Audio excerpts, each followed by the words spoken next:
Hello, hello.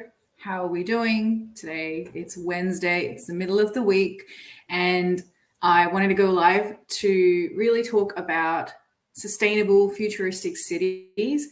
And so I try to host these sessions once a week. It's brought to you by the Shift Hub, and really the purpose of these sessions is to be able to share information on topics that are interesting, that are relevant in the conversations that are happening around us, especially on LinkedIn. We know LinkedIn is just the best way to get some of the latest news. And so especially in the business and the economic space and what's happening.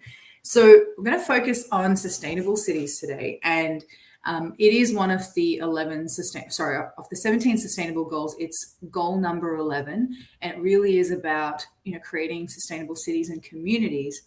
But I guess we need to ask ourselves the question, why is a sustainable city important, and why are all of these mega projects incredibly interesting projects? Like, they seem very kind of futuristic and innovative. Probably the most progressive minds are contributing to these projects. Why are they popping up all around the world? And the answer to that, one of probably the key answer, I mean, really, climate change is fundamental to everything, right? It's the journey of our existence from this point onwards. But beyond climate change and beyond what's kind of happening to our environment around us, it is as well the fact that our population is growing rapidly. It has grown, I think, approximately, and I could be wrong by saying this, but maybe 1.5 billion in my lifetime. And that's incredibly fast considering the rate of growth previously. And that's kind of a typical ebb and flow of well, not ebb and flow, it's really a flow of this kind of pattern and the things that drive population growth. So it's kind of expected for it to happen. But now that we know better, we know that our Earth cannot continue to sustain the level of population growth and the needs of humanity, or that we need to change the way that we live so that it can sustain the existing population and a slower growth rate, and that's where these sustainable cities really come into play, because they're cities that are not just about decarbonization, which is probably the most spoken about benefit. It is about so many other things, such as livability, inclusivity, safety, resilience. How does this sustainable city meet the needs across the pillars of sustainable thinking, which is economics, environment, social systems, human systems? So that's really why sustainable cities are rapidly growing in sort of importance as a topic, and also in terms of these projects that are popping up all around the world. So I'm going to talk in a bit about some of the really interesting projects, and one that I am very lucky to be connected with. But what I wanted to say is, let's go into the targets, right? So the targets from the UN SDGs, and specifically around Target 11, which is the sustainable cities. The reason that these are so important is we want to make sure that everybody has access to safe, affordable housing. From just the Australian market and my specific context or local context, I can say that many young people don't have access to affordable housing, and certainly they don't also have access to safe housing. And there is, of course, a poverty demographic here, even in Australia, and people don't always expect it. They think that a certain country may not really face these issues, but we're facing this all around the world, and of course it's more prevalent in certain countries than ours. And so the point is, though, that no one should be left out. No one should be left without those basic needs that we've established in modern society. If it was okay that we all lived in huts and we were still doing that, then sure, that would be the thing. But we're not doing that anymore. Many of us have safe, enclosed housing, not just safe from other people and potential harm and threat of society, but also from nature and its elements. So everybody needs access to safe, affordable housing. The other thing is that sustainable transport is important, and affordable transport, because we want to be able to shift people away from these cars and these sort of isolative automotive forms of transport. Because in Australia, at least, or in many kind of Western countries, we often see people using their cars, one person in a car essentially is what I'm trying to get at. One person in a car that is moving from 5 to 10 kilometers in distance, and that's a huge amount of environmental impact that is unnecessary for these little short trips and longer trips. But often we're finding, for these little short trips, if there was better access to transport that was sustainable, that was effective, that was efficient, then we wouldn't need to use our cars unnecessarily. We could rely on buses, on trains, on trams, on whatever it is that you have, rails. Every sort of country has their own thing. In Australia, we have these things called trams that sit alongside us on the road. It's like a big train on the road with us. And so, or at least in Melbourne, we have them, sorry. So the other thing about sustainable cities is about it being inclusive in terms of this process of urbanization. So inclusivity is a big one because, we want everybody to be able to be a part of an integrated social system within the city. So it's more services based, there's more shared spaces, shared facilities, shared functionalities within the city and its design.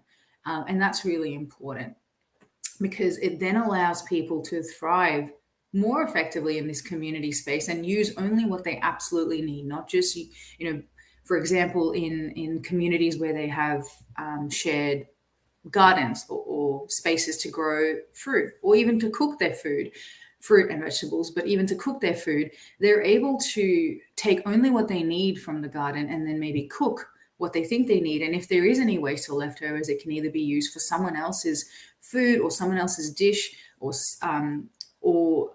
for composting or any of those other uses. But the point I'm trying to get at is it's a pretty simplistic example, but the idea is that if we had these shared spaces, then we'd be able to effectively share and reuse or upcycle, whether it's food items, whether it's furniture, whether it's clothing. This is what that opportunity of, better urbanization or sustainable urbanization is really about. The other thing is we want to be able to protect our cultural, our natural heritage. We're losing so much of our natural heritage so quickly. If you've been to Melbourne, there's a beautiful part in the sort of southwest of Melbourne, of Australia and Victoria. Sorry, let me get this straight. It's in the southwest of Victoria, and it's called the Great Ocean Road. And as you drive along the Great Ocean Road, further on, people love to go and look at the 12 Apostles.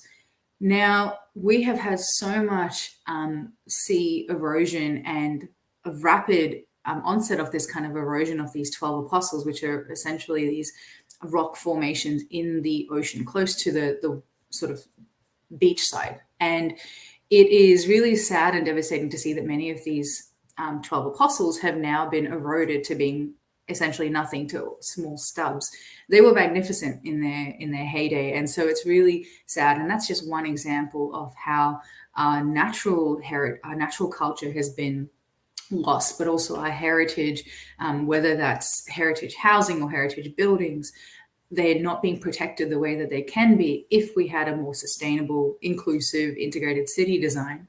So I could talk about the reasons for a while, right? There are many other reasons that it's important to have a sustainable city. And I guess the final one that I will touch on, but there are certainly more, is having a digital, hey, Ed, thanks for joining on live and appreciate you being here. The fact that if we use our data more cleverly, so if we had digitized smart cities where the transport, the movement of people, the safety impacts, the environmental conditions, the urban heat effects, whatever it might be that we want to track. And if we were able to track that within a smarter city design, the usability of that city can just become so much more effective. I'm not going to make up numbers because I don't know how much more effective it will be. I haven't done the research into this, but it would certainly become a lot smarter in terms of our use and our positioning and our choices on a day-to-day basis. So it's incredible what a smarter integrated city can really do for us in terms of improving our livability But beyond that, improving our safety, the resilience of the city itself, and the buildings that we are actually interacting and using. So it's just sort of another way, another layer to what is the opportunity.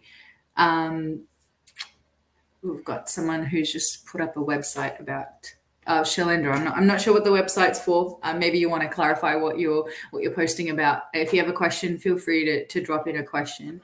So I just wanted to touch on some of the really amazing projects that are happening around the world. So there is the Line in Saudi Arabia, or holistically known as the NEOM project. And this one is huge. It's enormous.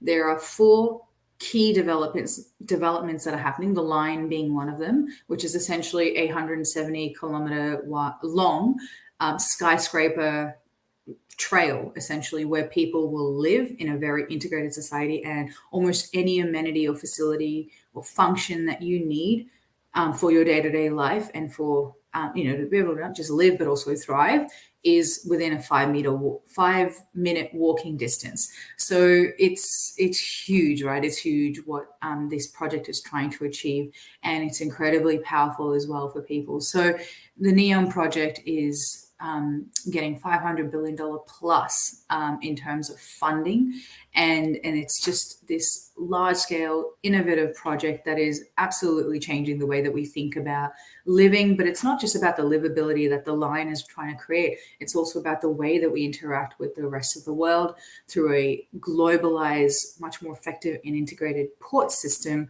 but also the way that we rest and recuperate, and how do we recharge and then go back to kind of life and interacting with not just each other, but also our environment. So it's an absolute new age way of thinking.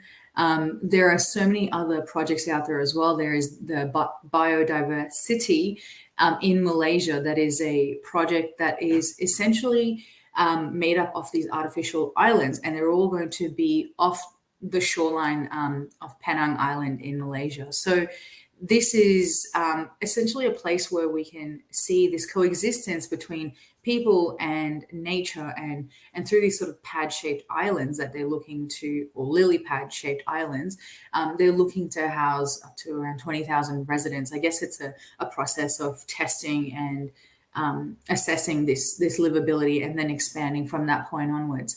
But it's certainly going to become this global travel destination if it's successful. But the idea here, of course, is to be able to create this space for people to recharge, recuperate, and potentially also lead to better interactions with our water spaces, and how we are really tapping into that unsustainably at the moment, so moving away from that unsustainable use. So in China, they've also come up with this incredibly interesting project. So it's called the Chengdu Future City. So of course it's planned for Chengdu, the province of Chengdu. And essentially the idea is to move away from this conventional urban planning way that we look at city planning and master planning, and moving away from this traditional car orientated road network type of development. It's looking at creating one that is completely new age in its thinking, which has 6 districts or 6 zones, and the mobility within the network is probably the biggest focus, one of the biggest focus for the Chengdu Future City. And the idea is that there is no need for the roads, that everything is within 10 minutes of walking distance for anybody, for whatever it is that they need. And so automobiles are just not required in this city. And essentially there is this focus as well on people's access to things that they really need, education being a key one that they're focusing on, because and this is also an interesting one. It's not just about sort of traditional education, but educating people in the things that they in the future jobs that are really needed for a sustainable existence. Because if you're sort of reading more about this space, you're starting to realize the job market is changing, the economy is absolutely changing. So being able to be educated in these new types of courses and programs that support the new economy, that support the new types of jobs that are emerging into our economy. This is what Chengdu Future City is also focusing on, and many other educational focused programs are focusing on as well. So it's really interesting that this is what this particular futuristic city is looking to focus on. So they've all got their own ideas or purpose for what they're really trying to achieve. But I really implore you guys to go off, look at it, take a look at it for yourself, and understand what is sort of happening out there in terms of future city thinking, and why city planning is such an important thing for us to focus on. It's something that I work on as well in my sort of voluntary work, where I do work with my local council through a community group. And what we've been really trying to drive home with the council, which thankfully they're super interested in as well, is looking at more inclusive community spaces where the buildings or the apartment buildings are built not only to be absolutely thermodynamically stable and sustainable in terms of its design, but also to improve community living and access and safety, and really move away from this car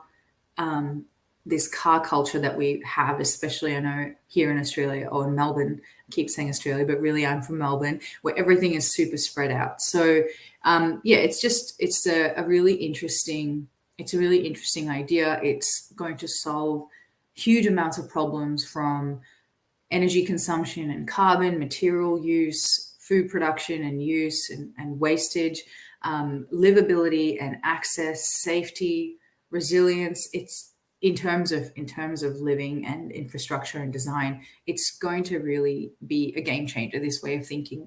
And it's something that we need to start also doing with our existing cities, to be able to just reduce their impact and reduce the effects of climate change, urban heating being one of the the key ones for us to think about in cities where there is many impervious surfaces where heat is being reflected and then retained into this kind of little bubble. Certainly going to impact the people that are living there very quickly. So it's many reasons why we need to be thinking about these types of solutions. Look into this area yourself if you're interested, but if you have any questions, of course, reach out, let me know. I do try to do these every Wednesday, but also if you wanted to look out for it, there is a upcoming webinar on the 22nd of August that I'll be hosting with a few colleagues in a panel type discussion. So 22nd of August at 9 a.m. Australian Eastern Standard Time. It's just in my events segment of my profile, so you feel free to have a look and join. I'd love to have you along.